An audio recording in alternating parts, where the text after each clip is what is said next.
Guys, my name is Ben Psycho. Welcome to another episode. This is episode 2 of The Den. That's a space for men, done by Ben. Can I get a name, man? What a poetry too. This is the second episode of what we're doing, and this is on this show we're going to be tackling things men. So today's conversation is going to be on brotherhood versus loneliness, or brotherhood and loneliness. And what those two words mean to me is, when you look at brotherhood, I think brotherhood for me is friendships that are very deep, and of course male friendships that are very, very deep, even female ones, but mostly male. And these are friends that we've gone way back, people we've been through stuff together, people we've grown together, people we've seen each other at different seasons of our lives. When you look at, for example, some of my I have so many friends actually, because I hardly lose friends. Maybe because of our my communication type sometimes, and even their communication. Sometimes the friendships have moments where they're just dull, but then it's not like we ever kosanad or something. And I've been friends with a couple of people throughout my seasons of life. When you look at somebody like Moji, we were friends when he had just come in from my Mahio. Like, all he knew was Kikuyu na Githogo. He didn't even know a lot of good Kiswahili. But we've seen each other through different seasons of life, where we were starting music, where we didn't have nothing.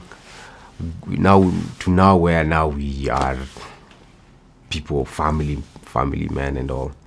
So, and it's not just that. I have so many friendships. There are people who are not in the public spaces. Some are.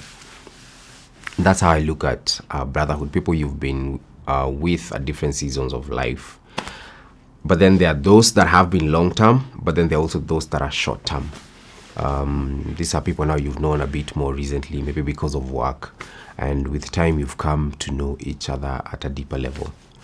I don't know. My wife says something that sometimes I ask myself if it's true, that the older you grow, the harder it is for you to make friends.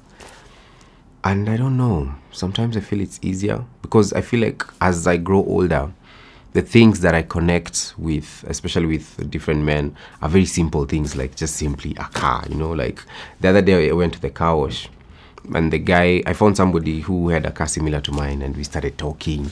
We went, checked out his engine, and then we exchanged numbers.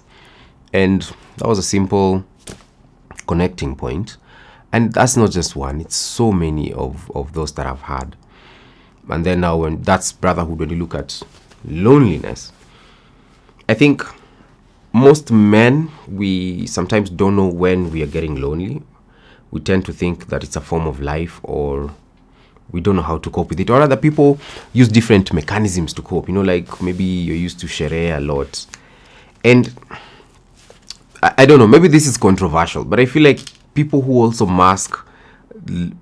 mask loneliness with different things, and one of them being like you going out a lot.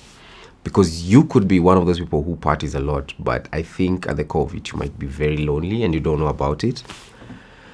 So it's like where you're surrounded by so many people, but then again, not so many people know you, but they know you, because of the superficial level.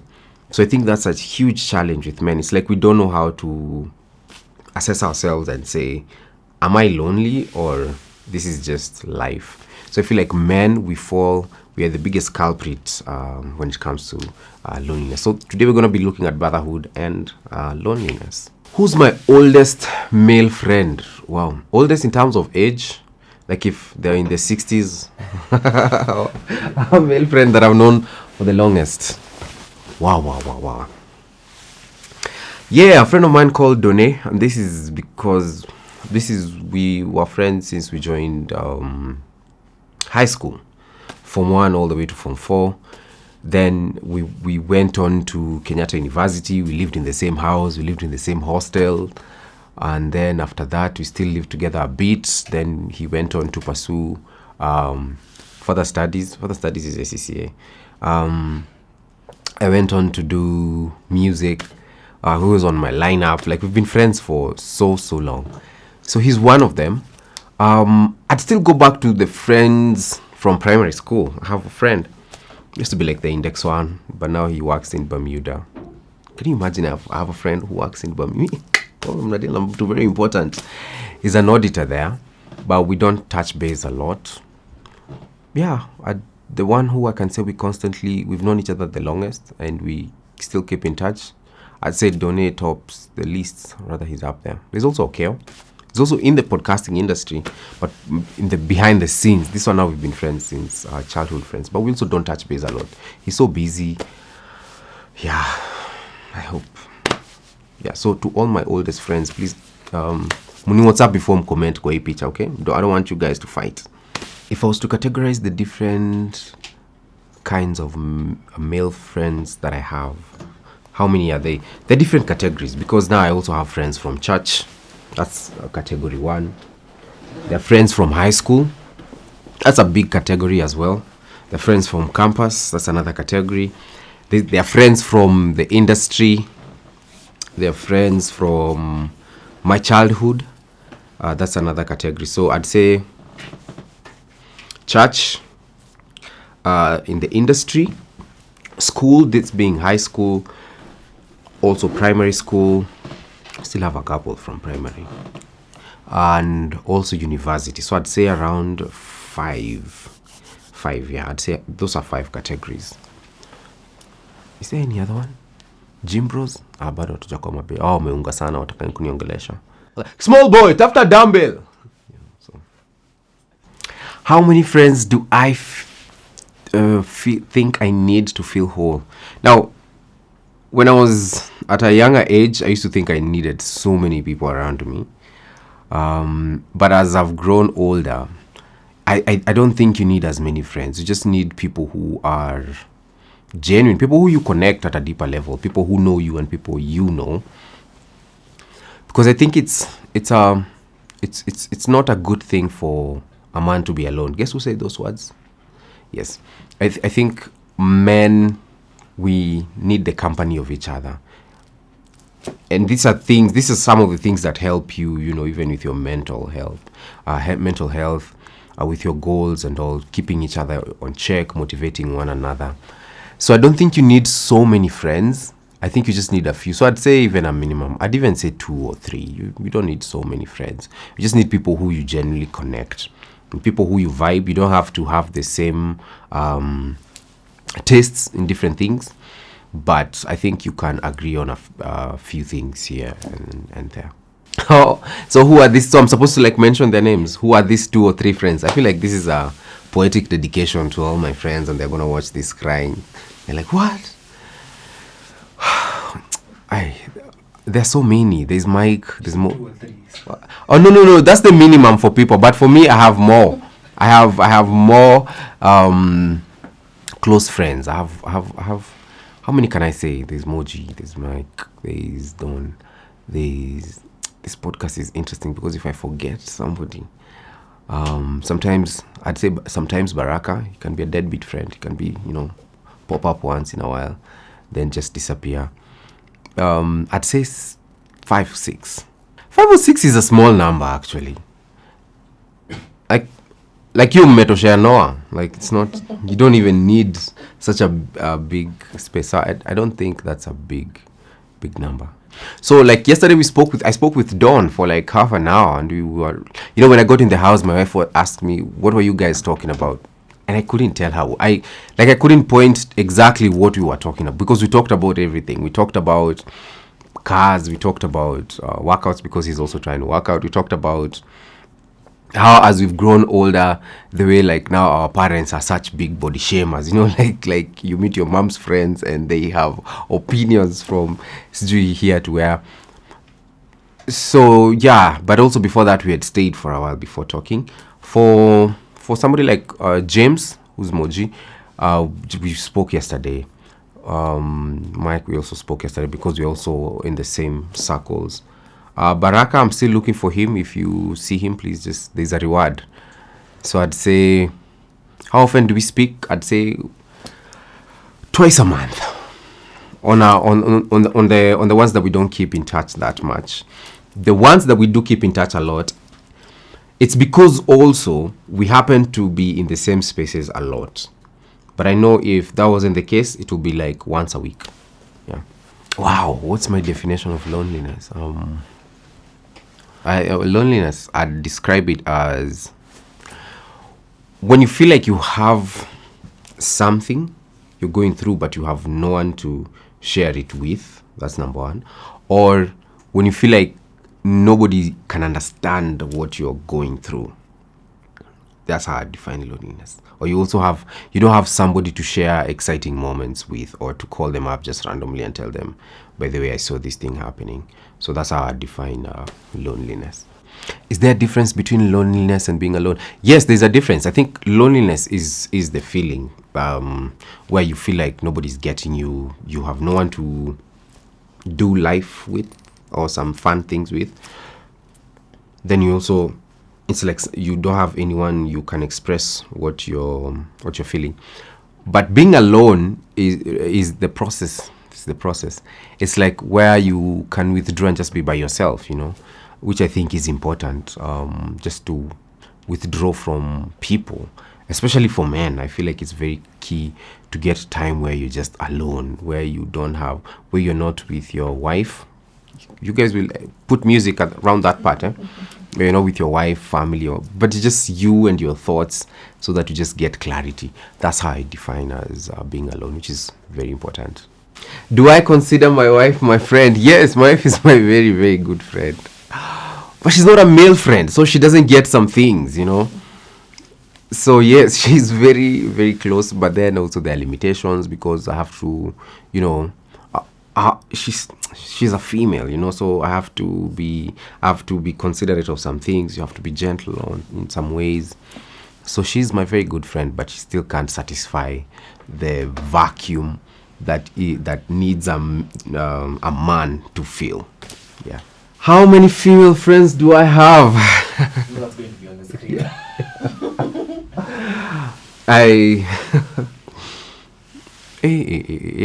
I have a couple. All my friends, most of them are married, so their wives automatically. I have to accept them into the circle. So that's a good number. Some also from high school.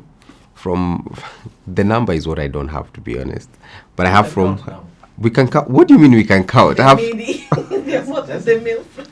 Are they more than? Are you saying they're more than the male friends? And I have a reason. I have a theory why that is. Most of my female friends are also friends with my wife. Now my wife tends to oil these friendships a bit more, and as a result, I'm there. So I've just done a random survey in the studio. We have a lot of men, actually. It's just men and one lady. So it's 1, 2, 3, 4. We have 5 men in this room, and all of them are saying they have more female.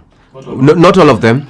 So the ones who have, before they were married, everyone had more female friends than they had male friends, which was also the same scenario for me. I had more female friends than more male friends. That was given. However, after I got married, I'm starting to notice that the female friends that I have are my wife's friends, and the friendships that I had who are just my friends, I don't know what happened. It's just like we're there. We're just on IG sometimes when they do something nice, when I post a baby. But yeah, so currently I'd say I have more male friends. The female friends are still like being carried forward from my wife's friends. So this is the thing. We've just done a random survey with my wife. She's right there, and she was saying that some of the friends that she has now, I introduced her to them because they were my friends. But after we got married, they've become more of her friends. That's so weird. And this has just happened like I didn't even notice this. They're now more of her friends. So I do have female friends, but they're very few. They're like 2 or 3. And we even hardly meet up. To be honest, I've never even sat down to analyze that. But what's the reason for that? Oh, I don't know, man. Is it because when you get married now, especially as a guy, there's just something that happens to you that you stop oiling the female friendships that you had before your wife. So it's like they just die a natural death, or they're just there, like you. It's not like umekosana. As opposed to now the time that I feel like I need to spend with the guys. So I spend more time with the guys, or rather I'd make more effort with the guys and say, hey, Bana, we need to do this and that, as opposed to the female friends that I had before. Now, right now, mostly the female friends who are my wife's friends, we only meet up when my wife has organized something, and now I'm also there.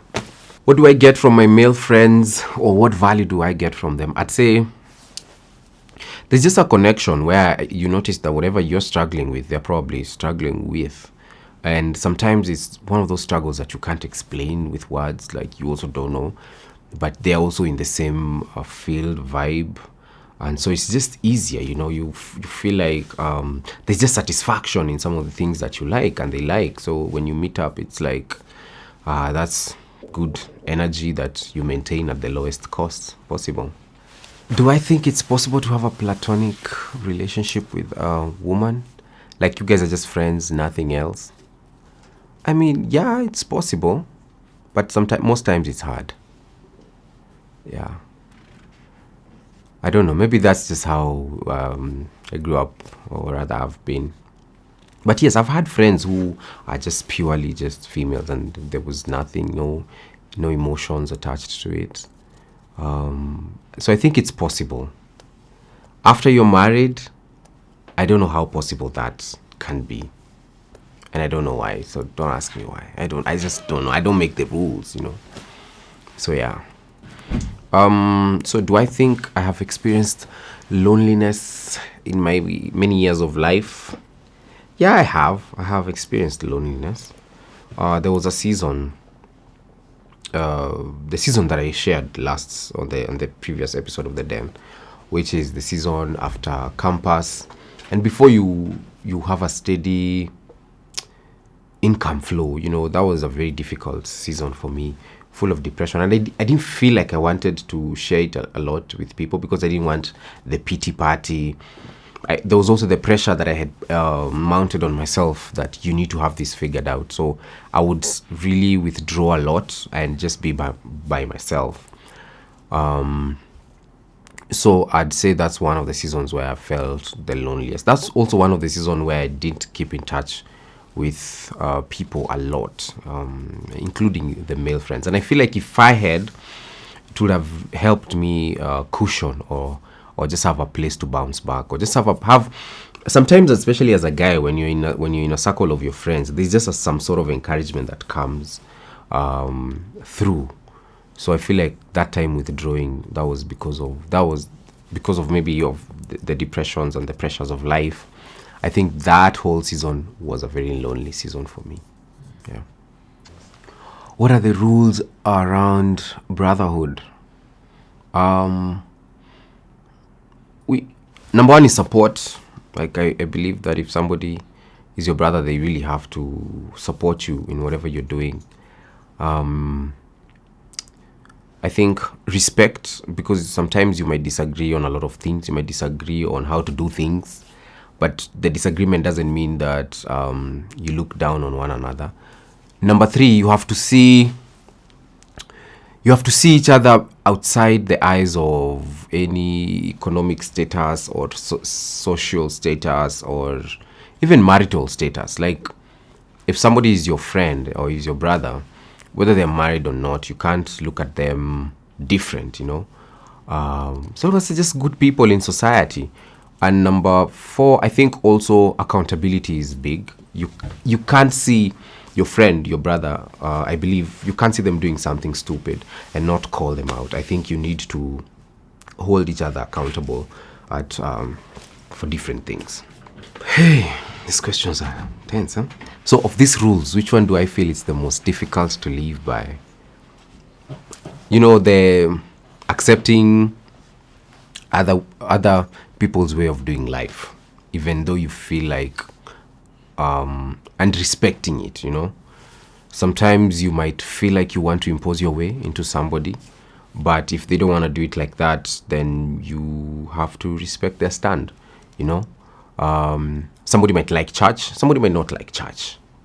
you have to get to a place where you respect the fact that maybe because you like church and they don't like church, you just have to respect it. So I'd say that's one of the hardest. Accountability is not hard for us, because for us, accountability, it will just start as a joke, talk chongo, but we are really going somewhere, like we've been trying to keep each other accountable with fitness, and there's one of us who's really struggling, who's been doing 1,000 steps a day. Can you imagine 1,000 steps a day? What are you? Hiyo ni kuku ya broiler imefungiwa kwa ile cage hapo ndani, So accountability is not that hard. We'll call you out, whatever. Like that's standard. In fact, groups of men, people troll each other a lot, man. It's crazy. But yeah, I'd say the hardest one is just accepting other people's beliefs and respecting them. What's the most difficult situation that I've been in with accountability with my close friends? I can't remember of one, man. Oh, now I have to think. These questions, Mazi, you have to think, eh? So, a point that I felt was sensitive with regards to accountability was one of my friends. We were not agreeing on how to do business. This is mostly music. It's like I had a way and he had a way. And I felt like most of the times when he'd correct me, I'd always feel like I'm being attacked. I was very insecure. And that really erupted into a huge fight. And it had to be mediated by another friend of ours who called us and bought us breakfast. I think the breakfast was a really calming factor. And he sat us down and we talked. Nowadays, I actually go for a lot of help to my brother, because before I release, I ask him, how do you do this? At that time, I don't know, man. I was, like you're just from a tough season of wilderness. You just hate everything and hate everyone. You hate advice. You hate the government. You believe they are aliens. You believe that the corporates out there to put microchips in whatever. So I'd say that was a sensitive one. Yeah. So the relationship between me and my brother, we are very good friends, actually, when it comes to brotherhood and loneliness. I think for loneliness, what I wish society would understood is that, and this is just as me, I feel like men sometimes don't know how to diagnose if they are lonely. That's something I wish people would understand. And with regards to brotherhood, as Ben, I wish the society understood how, especially men, we understood how important it is to just have men who can be around you and can support you in whatever you do, and just keep you accountable. It's one of the things that will help you go far in life. It's major key. Yeah. What men do I look up to now and why? Shiro, what do you think? Just give me one man you think I look up to.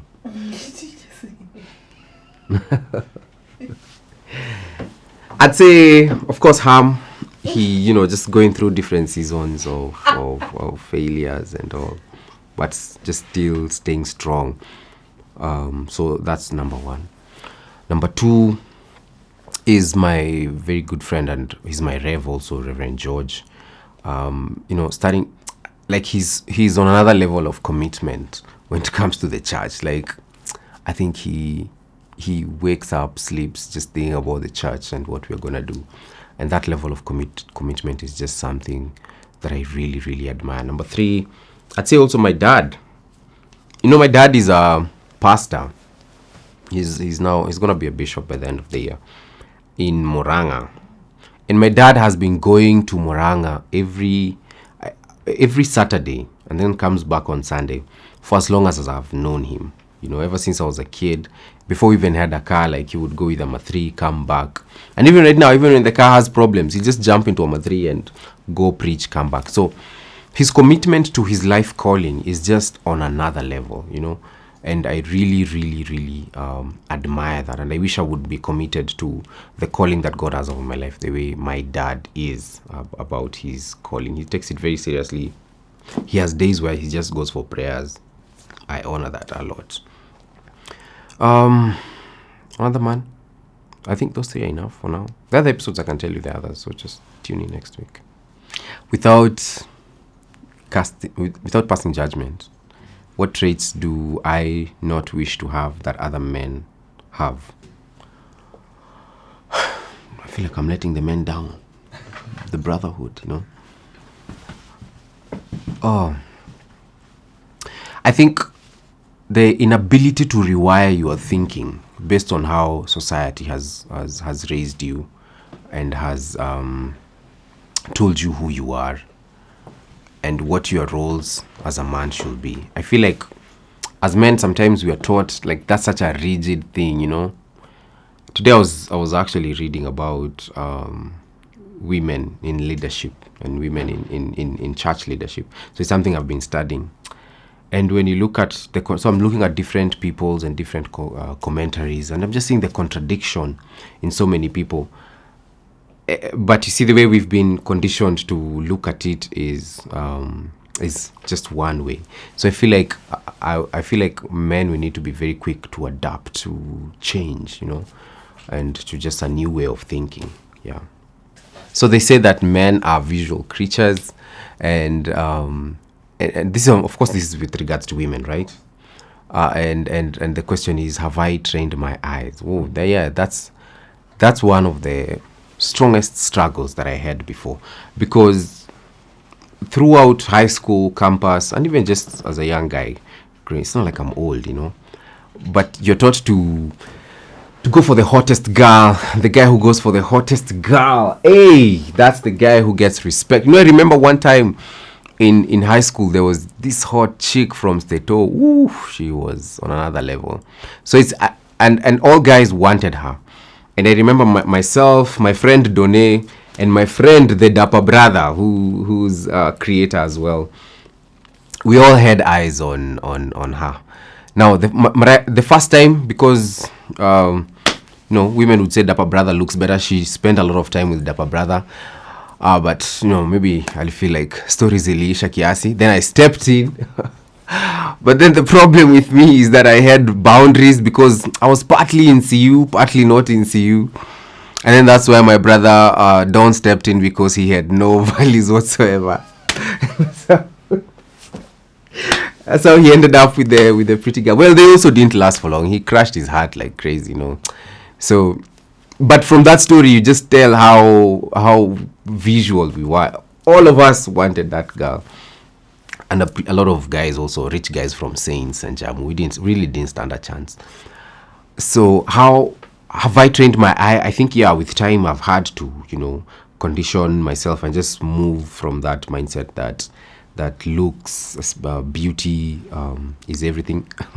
It's hypocritical of me to say that when I got also one of the hottest girls in this space. Hallelujah. But with time I've had to train my eye.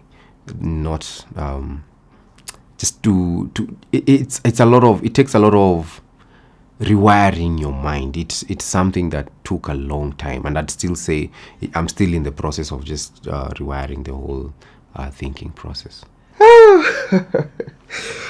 So that meme, you're gonna put the meme here. So the question is, what am I telling myself so that I don't look back? Avoid drama, avoid trouble. It's really not worth it. We angalia tu mbele, wachana na hii mambo ingine. Just stay for, it's really not worth the drama. Yeah. Though there are times I feel like my wife traps me, like, wow, she looks cute, right? Trying to catch me sleeping. No, it's not the biggest driver, and that's a good question. It's not from a point I just don't want to fight. It's from a point of the thing that I've learned about these things, checking out a lot of women, lustful eyes, is that it starts with a very small seed that grows. And the only way you stop it is by actually stopping the seed from landing. It's one of those things that just requires practical self-control. These are not things you can say, let me just do and then maybe I'll manage myself. It's like saying, let me go visit a lady, maybe you're just alone and there's tension between you, and you say, you know what, I'll manage myself once I get there. It's probably not gonna happen. So it's one of those things where you avoid the seed by just avoiding the thought, because once you do, it grows. Yeah. If I was to describe that feeling of the eyes to my wife, just try to explain to them whether it's involuntary and just happens. I don't know. It's like electricity, you know, just and you get to choose what you want to do with the electricity or not. But it's just something that's beyond you. And this can also go deeper into the biology of the body. Maybe not talk about it, but sometimes she just can't understand why. I don't know how to describe it to anyone. Yeah, it's like electricity. Yeah. What's the biggest thing about having a brotherhood that has done for me in life? It's given me a very strong support system behind the scenes. And that system has helped me to just keep pushing my boundaries. Even when I'm so nervous, or rather I have a lot of pressure in front of, when I'm in front of people. When I'm with them, it keeps me going, but then it also keeps me grounded. Because with these guys, I have to be as real as possible. And that is one of the things that has kept me sober in this industry, the creator industry, the music industry. I think it's very important for every man to experience that. It's crucial. We're done, guys. That was a good episode, intense with very hard questions. So for the gentlemen, I want to know what are some of your answers in the comment section below. Let us also know how we can make this show a bit better, because this is something that we're trying out to see where this goes, and love it. See you on the next episode. Make sure you subscribe.